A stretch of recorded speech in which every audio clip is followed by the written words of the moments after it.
നമസ്കാരം. സകലമാന കേരളത്തിലേക്ക് സ്വാഗതം. ആദ്യം പ്രധാന വാർത്തകൾ. സംസ്ഥാനത്ത് മഴക്കെടുതിയിൽ 3 മരണം, നിരവധി വീടുകൾ തകർന്നു.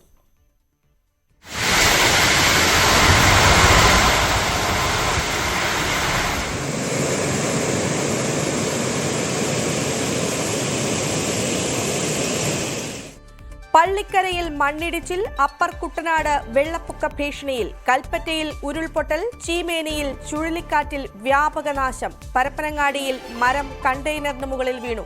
അരൂരിൽ KSRTC ബസ് ചെളിയിൽ താണു. മലപ്പുറത്ത് 3 പേർക്ക് മലമ്പനി. രോഗം സ്ഥിരീകരിച്ചത് പൊന്നാനിയിൽ. പ്രതിരോധ പ്രവർത്തനങ്ങൾ ഊർജിതമാക്കി ആരോഗ്യവകുപ്പ്.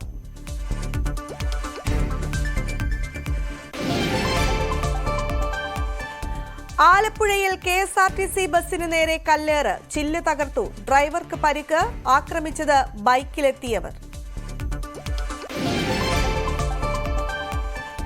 തിരുവനന്തപുരം നന്ദിയോട് പടക്ക നിർമ്മാണശാലയിൽ പൊട്ടിത്തെറി, ഒരാൾക്ക് ഗുരുതര പരിക്ക്. അളവിൽ കൂടുതൽ സാധനങ്ങൾ സൂക്ഷിച്ചതായി നിഗമനം. ചിന്നക്കനാലിൽ വീണ്ടും കാട്ടാന ആക്രമണം, ചക്കക്കൊമ്പൻ കാർ തകർത്തു.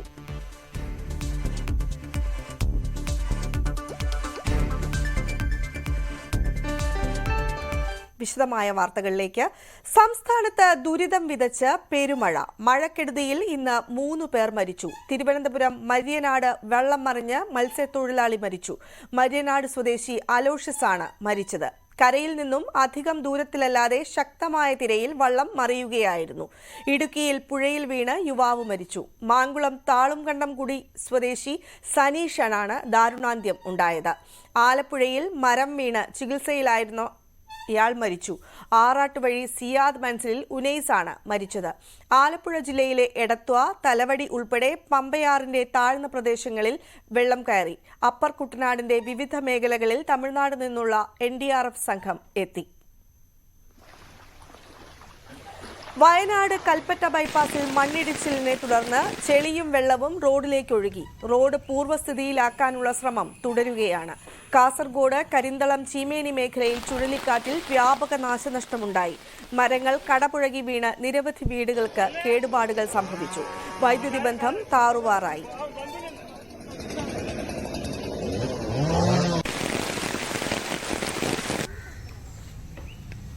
പെരിയാർ, പമ്പ, ചാലക്കുടി തുടങ്ങി സംസ്ഥാനത്തെ നദികളിൽ ജലനിരപ്പ് ഉയരുകയാണ്. ഭൂതത്താൻകെട്ട് അണക്കെട്ട് തുറന്നു.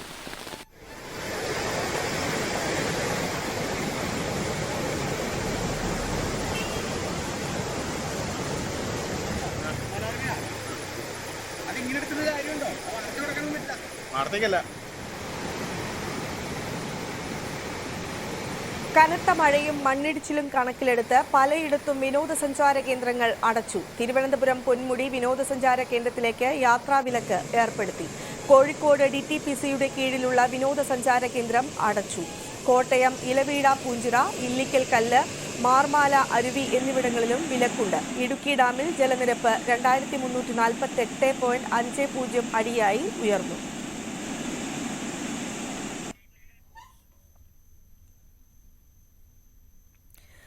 എറണാകുളം പള്ളിക്കരയിൽ മണ്ണിടിച്ചിലിൽ നിന്ന് 4 അംഗ കുടുംബം രക്ഷപ്പെട്ടത് തലനാഴിഴക്കാണ്. 40 അടി ഉയരത്തിൽ നിന്ന് മണ്ണും കല്ലും ഇടിഞ്ഞു വീഴുമ്പോൾ വീടിന്റെ സ്വീകരണ മുറിയിലായതുകൊണ്ട് മാത്രമാണ് മുത്തൻതോട്ടിൽ ജോമോനും കുടുംബവും രക്ഷപ്പെട്ടത്.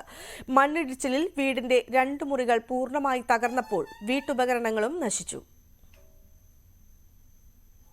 ഇന്നലെ രാത്രിയോടെയാണ് പള്ളിക്കര മുട്ടൻതോട്ടിൽ ജോമോന്റെ വീടിന് സമീപത്തെ ഈ വലിയ രീതിയിൽ മലയിടിച്ചിൽ ഉണ്ടായിരിക്കുന്നത്. ഇവിടെ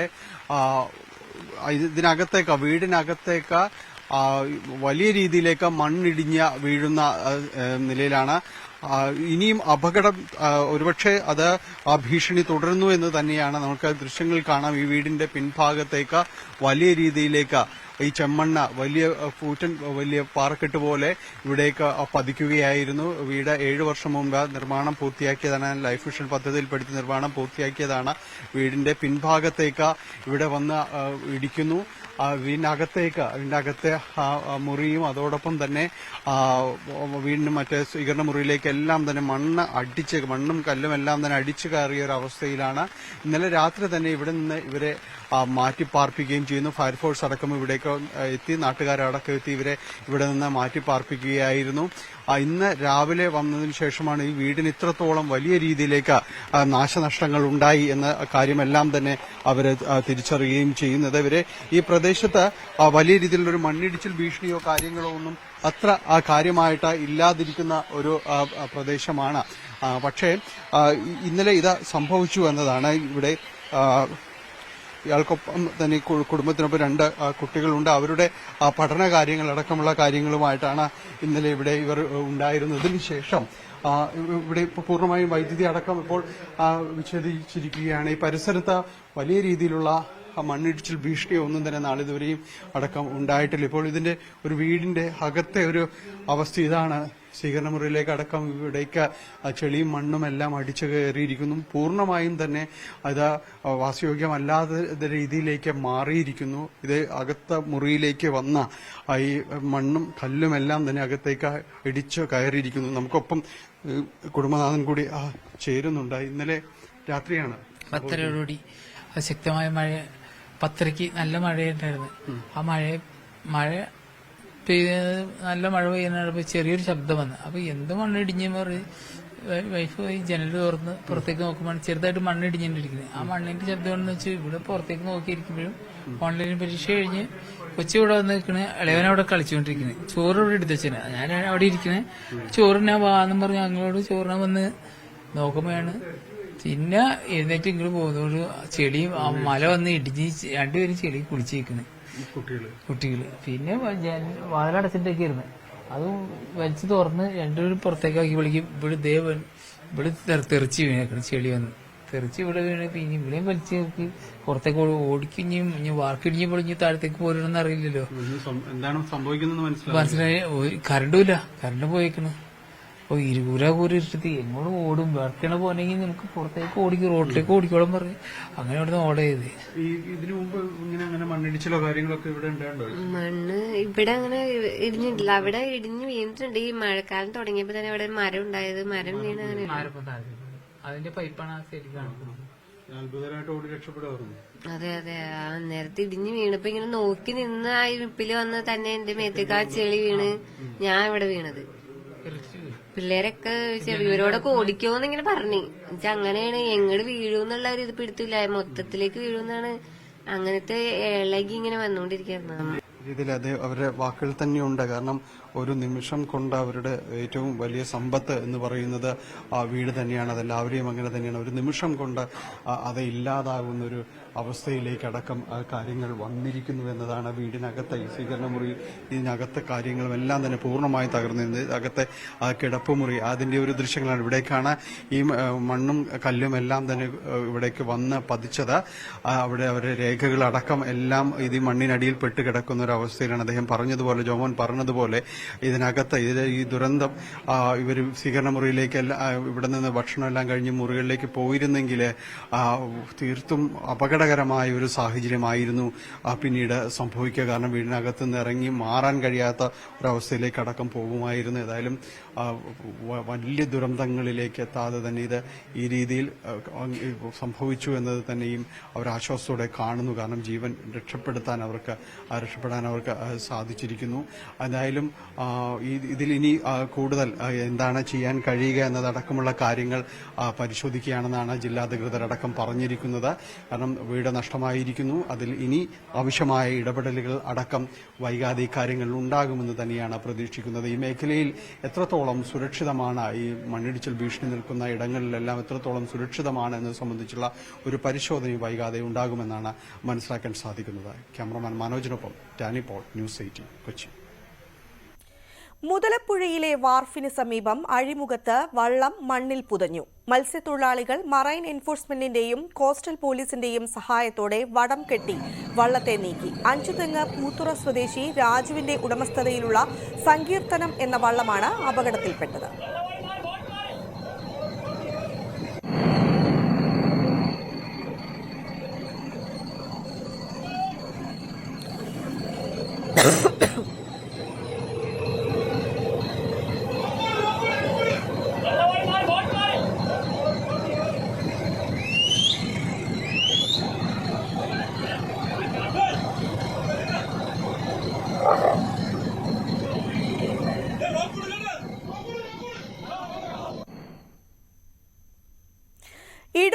രാജാക്കാട് കനത്ത മഴയോടൊപ്പം വീശിയ ശക്തമായ കാറ്റിൽ ഏത്തവാഴ കൃഷി നശിച്ചു. കർഷകനായ പന്താങ്കൽ തുളസി കൃഷി ചെയ്ത 500ഓളം വാഴകളാണ് ഒടിഞ്ഞു വീണത്. ബാങ്ക് വായ്പ എടുത്തു നടത്തിയ കൃഷിയാണ് പൂർണ്ണമായും നശിച്ചിരിക്കുന്നത്. 4 ലക്ഷത്തോളം രൂപയുടെ നാശനഷ്ടം ഉണ്ടായിട്ടുണ്ട്. ഇത് കഴിഞ്ഞ ദിവസം ഉണ്ടായ ശക്തിയായ കാറ്റിലും മഴയിലുമാണ് വാഴ മൊത്തം ഒടിഞ്ഞു പോയത്. ഒരു 4 ലക്ഷം രൂപയ്ക്ക് മേലുള്ള നഷ്ടമാണ് നമുക്ക് സംഭവിച്ചേക്കുന്നത്. റിസർവ് ബാങ്കിൽ നിന്ന് ലോൺ എടുത്താണ് നമ്മൾ കൃഷി ചെയ്തിരുന്നത്. അന്നാണ്ട് അടയ്ക്കേണ്ടതായിരുന്നു. ഈ അടുത്ത മാസം കൊലവെട്ടി ഓണത്തിനോടനുബന്ധിച്ച് ചെയ്ത ഒരു കൃഷിയായിരുന്നു ഇത്. ഒരു 45 ദിവസത്തോടെ കഴിഞ്ഞാൽ മൊത്തം വിളവെടുക്കാവുന്ന വാഴക്കൊലയായിരുന്നു.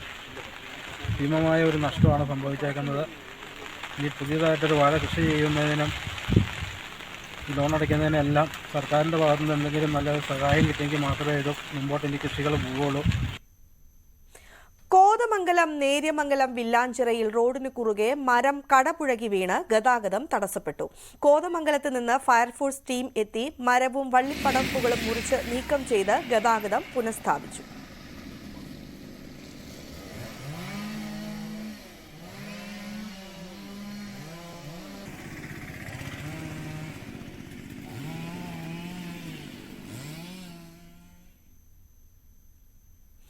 ഇടുക്കി കട്ടപ്പന കൊച്ചുതോവാള റോഡിൽ മരം ഒടിഞ്ഞു വീണ് ഗതാഗതം തടസ്സപ്പെട്ടു. ഫയർഫോഴ്സ് എത്തി മരം മുറിച്ചുമാറ്റി ഗതാഗതം പുനഃസ്ഥാപിച്ചു. നഗരസഭ അധികൃതരെത്തി അപകട ഭീഷണി ഉയർത്തി നിന്നിരുന്ന മറ്റു മരങ്ങളുടെ ശിഖരങ്ങളും വെട്ടിമാറ്റുകയായിരുന്നു.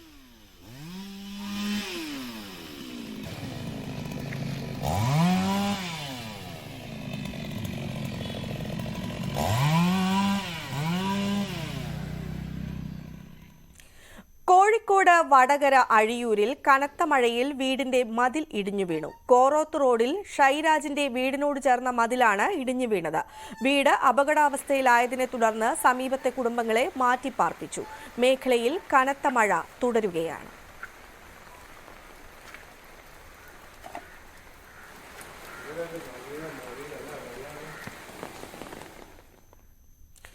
തുറവൂർ അരൂർ പാതയിൽ KSRTC ബസ് വീണ്ടും ചെളിക്കുഴിയിൽ താഴ്ന്നു. പത്തനംതിട്ട കോഴിക്കോട് സൂപ്പർഫാസ്റ്റാണ് അരൂർ പെട്രോൾ പമ്പിന് മുമ്പിൽ അപകടത്തിൽപ്പെട്ടത്. ബസിന്റെ അടിഭാഗം റോഡിൽ തട്ടി നിന്നതോടെ മുന്നോട്ടും പിന്നോട്ടും എടുക്കാൻ കഴിയാത്ത അവസ്ഥയിലായി. ബസ് ഉയർത്താൻ കഴിയാതെ വന്നതോടെ യാത്രക്കാരെ മറ്റൊരു ബസ്സിൽ കയറ്റിവിട്ടു.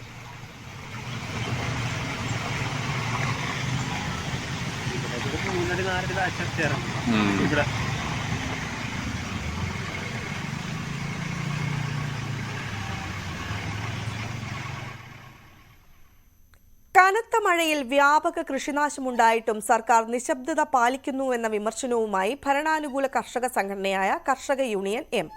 കാലവർഷക്കെടുതിയിൽ 100 കോടി രൂപയുടെ കൃഷിനാശമുണ്ടായിട്ടും നഷ്ടപരിഹാരം നൽകുന്നതിനെക്കുറിച്ച് സർക്കാർ നിശബ്ദത പാലിക്കുകയാണെന്ന് കേരള കോൺഗ്രസ് എം കർഷക യൂണിയൻ കുറ്റപ്പെടുത്തി. വിഷയത്തിൽ മുഖ്യമന്ത്രി അടിയന്തരമായി ഇടപെടണം. ത്രിതല പഞ്ചായത്തുകളെ ഏകോപിപ്പിച്ച് നഷ്ടപരിഹാരം നിശ്ചയിക്കണം. കൃഷിനാശം സംഭവിച്ച കർഷകരുടെ വായ്പകൾക്ക് പലിശരഹിത മൊറട്ടോറിയം പ്രഖ്യാപിക്കണമെന്നും സംസ്ഥാന ജനറൽ സെക്രട്ടറി AH ഹാഫിസ് ആവശ്യപ്പെട്ടു. മലപ്പുറത്ത് 3 പേർക്ക് മലമ്പനി സ്ഥിരീകരിച്ചു. പൊന്നാനിയിലാണ് മലമ്പനി സ്ഥിരീകരിച്ചത്. പൊന്നാനിയിൽ പ്രതിരോധ പ്രവർത്തനങ്ങൾ ഊർജിതമാക്കി. പൊന്നാനി നഗരസഭയിലെ 5-ാം വാർഡിലെ 3 പേർക്കാണ് കഴിഞ്ഞ ദിവസം മലമ്പനി സ്ഥിരീകരിച്ചത്. 21-കാരിക്ക് രോഗം സ്ഥിരീകരിച്ചതിനെ തുടർന്ന് ആരോഗ്യവകുപ്പ് പ്രദേശത്ത് നടത്തിയ പനി സർവേയിലാണ് മറ്റ് 2 സ്ത്രീകളും രോഗബാധിതരാണെന്ന് കണ്ടെത്തിയത്. ഇതോടെ ആരോഗ്യവകുപ്പിന്റെയും നഗരസഭയുടെയും നേതൃത്വത്തിൽ പ്രതിരോധ പ്രവർത്തനങ്ങൾ ഊർജിതമാക്കി. നഗരസഭയിലെ 4, 5, 6, 7 വാർഡുകൾ കേന്ദ്രീകരിച്ചാണ് പ്രവർത്തനം. ആരോഗ്യ പ്രവർത്തകർ ഓരോ വീടുകളിലുമെത്തി രക്തപരിശോധന നടത്തുന്നുണ്ട്.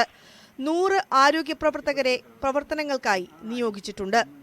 ജില്ലാ മെഡിക്കൽ ഓഫീസറുടെ നേതൃത്വത്തിൽ ജില്ലാ തലത്തിലുള്ള ഹെൽത്ത് വിങ്ങിൻ്റെ ഹെൽത്ത് ഡിപ്പാർട്ട്മെൻറ്റിൻ്റെ JHIമാരും JPHന്മാരും മറ്റ് ആശാ വർക്കർമാരും ഉൾപ്പെടുന്ന 100ഓളം വരുന്ന പ്രവർത്തകർ 5-ാം വാർഡിലും അതുപോലെ തന്നെ 4-ാം വാർഡിലും തൊട്ടടുത്ത 6-ാം വാർഡിലും 7-ാം വാർഡിലും ഒക്കെ ആയിട്ട് ഇന്ന് അതിതീവ്ര പരിശോധനയാണ് നടത്തുന്നത്. 3 ആഴ്ച ലക്ഷ്യമാക്കി തയ്യാറാക്കിയ രൂപരേഖ അനുസരിച്ചുള്ള പ്രതിരോധ പ്രവർത്തനങ്ങളിലൂടെ മലമ്പനി നിയന്ത്രിക്കാനാകുമെന്ന പ്രതീക്ഷയിലാണ് ആരോഗ്യവകുപ്പും പൊന്നാനി നഗരസഭയും. അതേസമയം ജില്ലയിൽ മറ്റെവിടെയെങ്കിലും രോഗബാധ ഉണ്ടോ എന്ന് വ്യക്തമാക്കാനാകില്ലെന്നും ആരോഗ്യവകുപ്പ് വിശദീകരിക്കുന്നുണ്ട്. ന്യൂസ് 18 മലപ്പുറം. കൊല്ലം മേലിലയിൽ ജോലിക്കിടെ തൊഴിലാളി ഷോക്കേറ്റ് മരിച്ചു. ചേത്തടി വാലുതുണ്ടിൽ വീട്ടിൽ 65 വയസ്സുള്ള വില്യംസ് ആണ് മരിച്ചത്. തടിപ്പണി ചെയ്യുന്നതിനിടെ യന്ത്രത്തിൽ നിന്ന് ഷോക്ക് ഏൽക്കുകയായിരുന്നു. ഉടൻ ആശുപത്രിയിൽ എത്തിച്ചെങ്കിലും ജീവൻ രക്ഷിക്കാൻ കഴിഞ്ഞില്ല. തിരുവനന്തപുരം നന്ദിയോട് പടക്ക നിർമ്മാണശാലയിൽ പൊട്ടിത്തെറി. ആളപായമില്ല. ഒരാൾക്ക് ഗുരുതരമായി പരിക്കേറ്റു. പാലോട് സ്വദേശി ഷിബുവിനാണ് പരിക്കേറ്റത്. വിൽപ്പനയ്ക്കും നിർമ്മാണത്തിനും ലൈസൻസ് ഉള്ള സ്ഥലത്താണ് പൊട്ടിത്തെറി ഉണ്ടായത്. അളവിൽ കൂടുതൽ സാധനങ്ങൾ ഷെഡിൽ സൂക്ഷിച്ചിരുന്നതായാണ് പ്രാഥമിക നിഗമനം. പുലർച്ചെയോടെയാണ് സംഭവം ഉണ്ടാകുന്നത്. ഷിബു എന്ന വ്യക്തിയുടെ ഉടമസ്ഥതയിലുള്ള ശ്രീമുരുക പടക്കുകടയ്ക്കാണ് തീപിടിച്ചത്. പുലർച്ചയോടുകൂടി പൊടുന്നനെ ശബ്ദം കേട്ടെത്തിയ നാട്ടുകാരാണ് ആദ്യം വിവരം അറിയുന്നത്. ആ സമയത്ത് ഉടമയായിട്ടുള്ള ഷിബു മാത്രമാണ് ഈ കടയ്ക്കകത്ത് ഉണ്ടായിരുന്നതെന്നാണ് നമുക്ക് മനസ്സിലാക്കാൻ സാധിക്കുന്നത്. ഉടൻ തന്നെ ഫയർഫോഴ്സും പോലീസ് ഉദ്യോഗസ്ഥരും ഒക്കെ സ്ഥലത്തെത്തി തീയണയ്ക്കാനുള്ള ശ്രമം തുടരുകയും ചെയ്തു. അതിനുശേഷമാണ് ഷിബുവിനെ പുറത്തെടുക്കുകയും ചെയ്യുന്നത്. ഷിബുവിന് വലിയ രീതിയിൽ ഗുരുതരമായി പൊള്ളലേറ്റിട്ടുണ്ട്.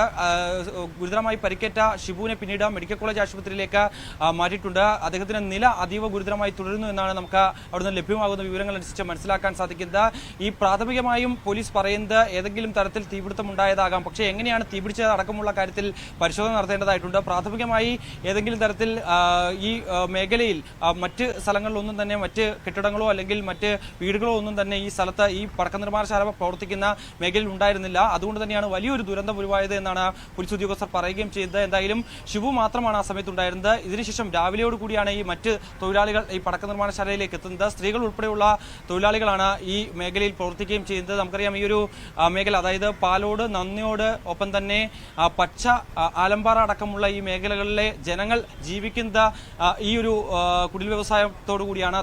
ഇത്തരത്തിൽ നിരവധി ജനങ്ങൾ അവിടെ താമസിക്കുന്നതും ഒപ്പം തന്നെ അവർ ജീവിതം പോറ്റി മുന്നോട്ട് പോകുന്നത് ഈ ഒരു പടക്ക നിർമ്മാണശാലകൾ കൊണ്ട് തന്നെയാണ്. അവരുടെ കുടിൽ വ്യവസായം തന്നെയാണ് ഇത്. ഒപ്പം തന്നെ എല്ലാവർക്കും ലൈസൻസ് ഉണ്ട് എന്നാണ് അവിടുത്തെ വാർഡ് മെമ്പർ അടക്കം പറയുന്നത്. ലൈസൻസ് ഉള്ള കടകളാണ് ഏറ്റവും കൂടുതലുള്ളത്. പക്ഷേ ഏതെങ്കിലും തരത്തിൽ നിയമലംഘനവുമായി ബന്ധപ്പെട്ട് പ്രവർത്തിക്കുന്ന ഏതെങ്കിലും കടകളുണ്ടോ എന്നുള്ള കാര്യത്തെക്കുറിച്ച് വിവരമില്ല. പക്ഷേ 2 കിലോ ഈ ഒരു പടക്കപ്പൊടിയാണ് ഒരാൾക്ക് കൈവശം വെക്കാൻ അനുമതി നൽകിയിട്ടുള്ളത്, ലൈസൻസ് പ്രകാരം അനുമതി നൽകിയിട്ടുള്ളത്. പക്ഷേ ഇത് എത്രത്തോളം ഉണ്ടായിരുന്നു എന്നുള്ളതാണ് ഇനി അന്വേഷിച്ചു വരേണ്ടത്. പല കടകളിലുള്ള പല ഉടമകളും ഇത്തരത്തിൽ 2 കിലോയ്ക്ക് പകരം 20 കിലോ അടക്കം പടക്കപ്പൊടികൾ കൈവശം വെക്കാറുണ്ട്. അതാണ് പല രീതിയിൽ ഇത്തരത്തിലുള്ള വലിയ അപകടങ്ങളിലേക്ക് നയിക്കുകയും ചെയ്യുന്നത്. കഴിഞ്ഞ 2 വർഷക്കാലമായി സമാനമായ രീതിയിൽ പല അപകടങ്ങളും ഇവിടെ ഉണ്ടായിട്ടുണ്ട്. 2 പേർക്ക് ജീവഹാനി സംഭവിക്കുകയും ചെയ്തിട്ടുണ്ട് എന്നാണ് സമീപവാസികൾ പറയുന്നത്. എന്തായാലും തീ നിയന്ത്രണ വിധേയമാക്കുകയും ചെയ്തു. തുടർന്ന് ഷിബുവിനെ മെഡിക്കൽ കോളേജ് ആശുപത്രിയിലേക്ക് പ്രവേശിപ്പിച്ചിട്ടുണ്ട്. അതീവ നില ഗുരുതരമായി തുടരുകയാണ് എന്നാണ് മനസ്സിലാക്കാൻ സാധിക്കുന്നത്. ആലപ്പുഴയിൽ KSRTC ബസിന് നേരെ കല്ലേറ്. ബസിന്റെ ചില്ല് കല്ലെറിഞ്ഞ് തകർത്തു. പരിക്ക് പറ്റിയ ഡ്രൈവറെ വണ്ടാനം മെഡിക്കൽ കോളേജ് ആശുപത്രിയിൽ പ്രവേശിപ്പിച്ചിരിക്കുകയാണ്. ബൈക്കിൽ helmet ധരിച്ചെത്തിയവരാണ് കല്ലെറിഞ്ഞത്.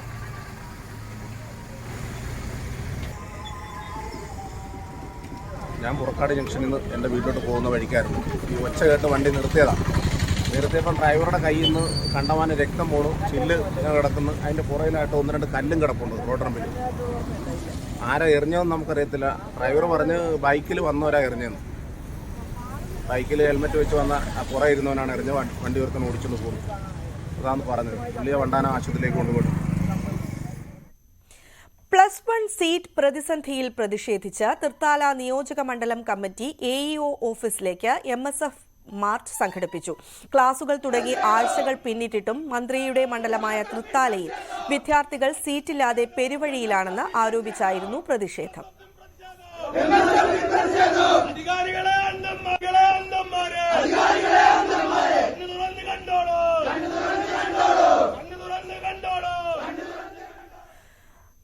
Munnar government arts and science college പുനർനിർമ്മാണം ഉടൻ തുടങ്ങണം എന്നാവശ്യപ്പെട്ട് SFIയുടെ സമരം. 2018 പ്രളയത്തിൽ പൂർണ്ണമായും തകർന്ന കോളേജ് കെട്ടിടം 6 വർഷത്തോടടുക്കുമ്പോഴും പുനർനിർമ്മാണം ആരംഭിക്കാത്തതിലാണ് പ്രതിഷേധം.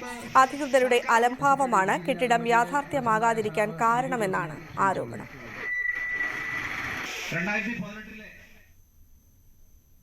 ദേശീയപാത നിർമ്മാണത്തിലെ അപാകതയ്ക്കെതിരെ ഡിവൈഎഫ്ഐ നടത്തിയ മാർച്ചിൽ സംഘർഷം.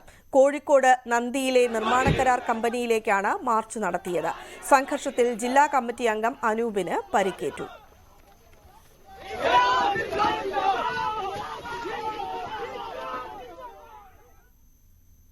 ഇടവേള. വാർത്തകളിലേക്ക് വീണ്ടും. പ്രതികൂല കാലാവസ്ഥയ്ക്കൊപ്പം ഇടുക്കിയിൽ കാട്ടാന ശല്യവും രൂക്ഷം. ചിന്നക്കനാലിന്റെ ചക്കക്കൊമ്പന്റെ ആക്രമണത്തിൽ കാർ തകർന്നു. സ്കൂൾ മതിൽക്കെട്ടിനുള്ളിൽ പാർക്ക് ചെയ്തിരുന്ന വാഹനം ഗേറ്റ് തകർത്ത് അകത്ത് കടന്നാണ് കാട്ടാന തകർത്ത് കളഞ്ഞത്.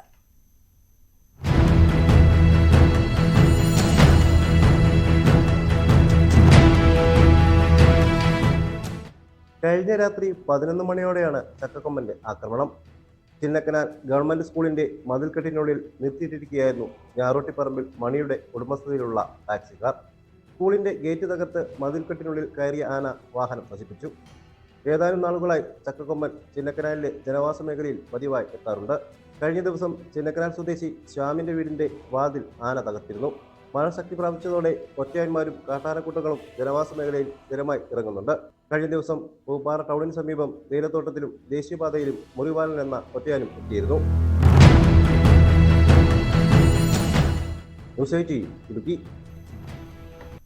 ഇടുക്കി ചിന്നക്കനാലിൽ ആദിവാസി കുടുംബങ്ങളുടെ വൈദ്യുതി മുടക്കി വനം വകുപ്പ്. 301 കോളനിക്ക് സമീപം താമസിക്കുന്ന 3 കുടുംബങ്ങൾക്ക് വൈദ്യുതി എത്തിക്കാൻ സ്ഥാപിച്ച പോസ്റ്റുകൾ പിഴുതുമാറ്റി വൈദ്യുതി വിച്ഛേദിക്കാൻ വനം വകുപ്പ് KSEBക്ക് നിർദ്ദേശം നൽകി. പുതുതായി പ്രഖ്യാപിച്ച സൂര്യനെല്ലി റിസർവ് ഫോറസ്റ്റിലൂടെ വൈദ്യുതി ലൈൻ വലിച്ചു എന്നതാണ് വനം വകുപ്പ് ഉന്നയിക്കുന്ന ആക്ഷേപം. ദിവസങ്ങൾക്ക് മുമ്പാണ് വർഷങ്ങളായി ചിന്നക്കനാലിൽ താമസിക്കുന്ന 3 കുടുംബങ്ങൾക്ക് വൈദ്യുതി ലഭിച്ചത്. സമീപത്തെ 2 കുടുംബങ്ങൾക്ക് 8 വർഷം മുമ്പ് വൈദ്യുതി ലഭിച്ചിരുന്നു. പുതുതായി പോസ്റ്റുകൾ സ്ഥാപിച്ചതോടെയാണ് വനം വകുപ്പ് തടസ്സവാദം ഉന്നയിച്ചത്. മേഖല പുതിയ സൂര്യനെല്ലി റിസർവിന്റെ ഭാഗമാണെന്നും വൈദ്യുതി ലൈൻ വലിക്കാനാവില്ലെന്നും വനം വകുപ്പ് KSEB അറിയിച്ചു. ഇതോടെ ഭൂമിയുടെ ഉടമസ്ഥാവകാശം സംബന്ധിച്ച രേഖകൾ ഹാജരാക്കാൻ ആവശ്യപ്പെട്ട് KSEB ആദിവാസികൾക്ക് നോട്ടീസ് നൽകി. ഫോറസ്റ്റുകാർ നമുക്കൊരു റിപ്പോർട്ട് തന്നിട്ടുണ്ട്. ആ റിപ്പോർട്ടിന്റെ അടിസ്ഥാനത്തിൽ 7 ദിവസത്തിനകം ഇവർക്ക് ഹാജരാക്കേണ്ട പേപ്പറുകൾ നമുക്ക് തരണം, അതായത് KSEBക്ക് തരണം.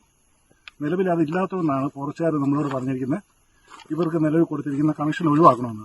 അപ്പോൾ അത് ഒഴിവാക്കാതിരിക്കാനായിട്ട് ഇവർക്ക് സമർപ്പിക്കേണ്ട രേഖകൾ നമുക്ക് എത്രയും പെട്ടെന്ന് തരണം. വനം വകുപ്പ് കാലങ്ങളായി തങ്ങളെ ഉപദ്രവിക്കുകയാണെന്നും പോകാൻ മറ്റിടമില്ലെന്നുമാണ് ആദിവാസികൾ പറയുന്നത്. അപ്പുറത്തെ 2 വീട്ടിലെ കറണ്ടുണ്ട്. ഞങ്ങൾക്ക് 3 വീട്ടുകാർക്ക് കഴിഞ്ഞ 9-ാം തീയതി കണക്ഷൻ തന്ന് ആ ബൾബ് തെളിഞ്ഞ് അതിനുശേഷമാണ് പ്രകാരമുള്ളതായ ബുദ്ധിമുട്ടുകളും വനം വകുപ്പിന്റെ ഭാഗത്തുനിന്ന് അത് കട്ട് ചെയ്യണമെന്നുള്ളതായ ഓർഡറൊക്കെ KSEBക്കാർക്ക് കൊടുക്കുകയും ചെയ്തു. അതിന് പ്രകാരം ഞങ്ങളെ അവർ വന്ന് ഞങ്ങൾക്ക് നോട്ടീസ് തരികയൊക്കെ ചെയ്തിട്ടുണ്ട്. പഞ്ചായത്തിൽ നിന്നും വീട്ടു നമ്പർ നൽകിയിരുന്നു. വീടു കരമടക്കുകയും ചെയ്യുന്നുണ്ട്. ഇതോടെയാണ് KSEB വൈദ്യുതി എത്തിച്ചു നൽകിയത്. ന്യൂസ് 18 ഇടുക്കി. കൃഷിയിൽ വ്യത്യസ്തത തീർക്കുകയാണ് കോതമംഗലം സ്വദേശി അഡ്വക്കേറ്റ് ജോബി സെബാസ്റ്റ്യൻ. PFB കൃഷി രീതിയിലൂടെ ഡ്രാഗൺ ഫ്രൂട്ട് കൃഷിയിൽ വിജയം തീർക്കുകയാണ് ഇദ്ദേഹം. കോതമംഗലം വെള്ളിയച്ചാലിൽ താമസിക്കുന്ന കുരിശിൻമുട്ടിൽ ജോബി സെബാസ്റ്റ്യനാണ് ഡ്രാഗൺ ഫ്രൂട്ട് കൃഷിയിൽ പുതിയ പരീക്ഷണം നടത്തുന്നത്. പെർക്കുലേറ്റൽ ഫെട്രിഗേഷൻ പോസ്റ്റ് എന്ന ആധുനിക കൃഷിരീതിയാണ് ഇദ്ദേഹം പരീക്ഷിക്കുന്നത്. കുരുമുളക് കൃഷിയിൽ ഈ വിദ്യ പരീക്ഷിച്ച് വിജയം നേടിയിരുന്നു. പിന്നാലെയാണ് ഡ്രാഗൺ ഫ്രൂട്ട് കൃഷിയിലും സമാന രീതി പിന്തുടരുന്നത്. നിറയെ സുഷിരങ്ങളുള്ള കുഴൽ തൂണുകളാണ് PFB പോസ്റ്റുകൾ. തൂണുകൾ നാട്ടിയ ശേഷം ഉള്ളിൽ മണ്ണും വളവും നിറച്ച് ഡ്രാഗൺ ഫ്രൂട്ട് വളർത്തിയെടുക്കാം. PFB പോസ്റ്റുകളിൽ ഡ്രാഗൺ ഫ്രൂട്ട് തണ്ടുകൾ വിവിധ രീതിയിൽ കൃഷി ചെയ്യാം. പോസ്റ്റിന് ചുറ്റും മണ്ണിട്ട് അതിൽ നട്ട് പോസ്റ്റിലേക്ക് വള്ളികൾ കയറ്റിവിടും. വെള്ളക്കെട്ടുള്ളിടത്തും ടെറസിന് മുകളിലും പാറക്കെട്ടുകളിലും ഈ കൃഷിരീതി പരീക്ഷിക്കാം. ചെടികളുടെ അനേക വേരുകൾ PFBയുടെ സുഷിരങ്ങളിൽ കൂടി അകത്തേക്ക് പ്രവേശിച്ച് വളവും വെള്ളവും വലിച്ചെടുക്കും. ഇത് വളർച്ചയ്ക്കും സമൃദ്ധമായി കായ്ക്കുന്നതിനും കാരണമാകും. ഒരു പോസ്റ്റിൽ നിന്ന് 50 കിലോയിൽ കൂടുതൽ ഡ്രാഗൺ ഫ്രൂട്ട് ലഭിക്കുമെന്നാണ് കൃഷിയുടമ ജോബിയുടെ അവകാശവാദം. ഈ പോസ്റ്റുകളിൽ ജൈവമാലിന്യങ്ങൾ നിക്ഷേപിച്ചാൽ എയറോബിക് കമ്പോസ്റ്റിംഗിലൂടെ ഒന്നാന്തരം ജൈവവളമായി ഡ്രാഗൺ ചെടികൾ വലിച്ചെടുക്കും. ഈ രീതി 100% വിജയം നൽകുമെന്നാണ് ഇദ്ദേഹം ഉറപ്പു നൽകുന്നത്. ന്യൂസ് 18 കോതമംഗലം.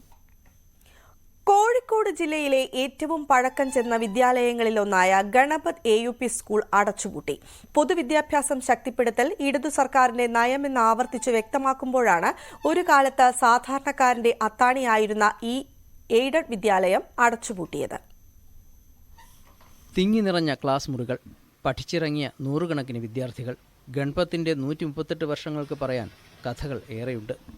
നഗരത്തിലെ തിരക്കേറിയ ഡോക്ടർമാർ, എഞ്ചിനീയർമാർ, അഭിഭാഷകർ, സർക്കാർ ജീവനക്കാർ തുടങ്ങി കോഴിക്കോടിന്റെ വികസനത്തിനായി ഈ സ്കൂളിന്റെ സംഭാവനകൾ ഏറെയാണ്. നടൻ കുതിരവട്ടം പപ്പുവും കുഞ്ഞാണ്ടിയും ഇവിടുത്തെ വിദ്യാർത്ഥികളായിരുന്നു. സ്വകാര്യ വിദ്യാലയങ്ങൾ കൂണുപോലെ മുളച്ചുപൊന്തിയ 90കളുടെ അവസാനം മുതൽ കുട്ടികളുടെ എണ്ണം കുറഞ്ഞു തുടങ്ങിയിരുന്നു.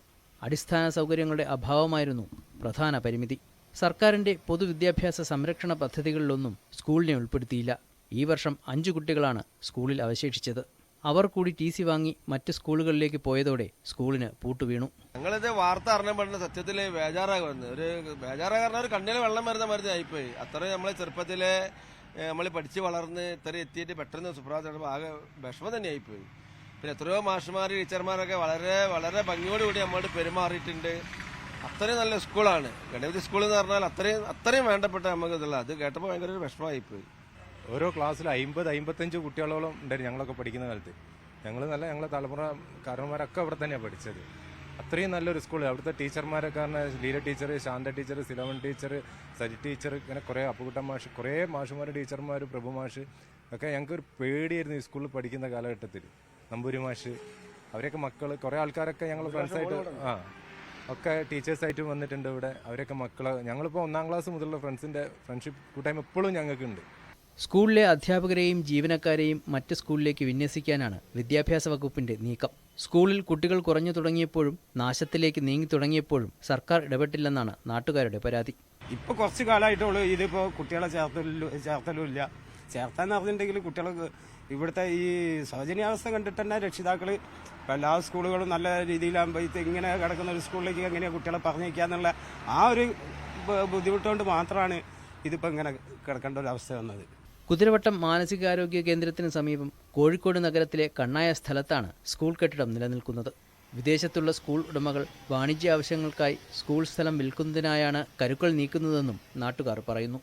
ന്യൂസ് 18 കോഴിക്കോട്. AI അധിഷ്ഠിത എൻട്രൻസ് കോച്ചിംഗ് ഇൻസ്റ്റിറ്റ്യൂട്ട് എഡ്യൂപോർട്ടിന്റെ തൃശൂർ ക്യാമ്പസ് പ്രവർത്തനം തുടങ്ങി. മുൻ മന്ത്രിയും ആലത്തൂർ MP-യുമായ K. രാധാകൃഷ്ണൻ ക്യാമ്പസ് ഉദ്ഘാടനം ചെയ്തു. തൃശൂർ പൂമല ഡാമിനടുത്ത് സ്ഥിതി ചെയ്യുന്ന ക്യാമ്പസിൽ അത്യാധുനിക സൗകര്യങ്ങളോട് കൂടിയ ക്ലാസ് റൂമുകൾ, ശീതീകരിച്ച സ്റ്റഡി ഹാൾ, ഹോസ്റ്റൽ സൗകര്യം തുടങ്ങിയ സൗകര്യങ്ങളുമാണ് ഒരുക്കിയിരിക്കുന്നത്. ചടങ്ങിൽ എഡ്യൂപോർട്ട് സ്ഥാപകനും മുഖ്യ പരിശീലകനുമായ അജാസ് മുഹമ്മദ് ജാൻഷർ അധ്യക്ഷത വഹിച്ചു. എഡ്യൂപോർട്ട് CEO അക്ഷയ് മുരളീധരൻ പദ്ധതികൾ വിശദീകരിച്ചു.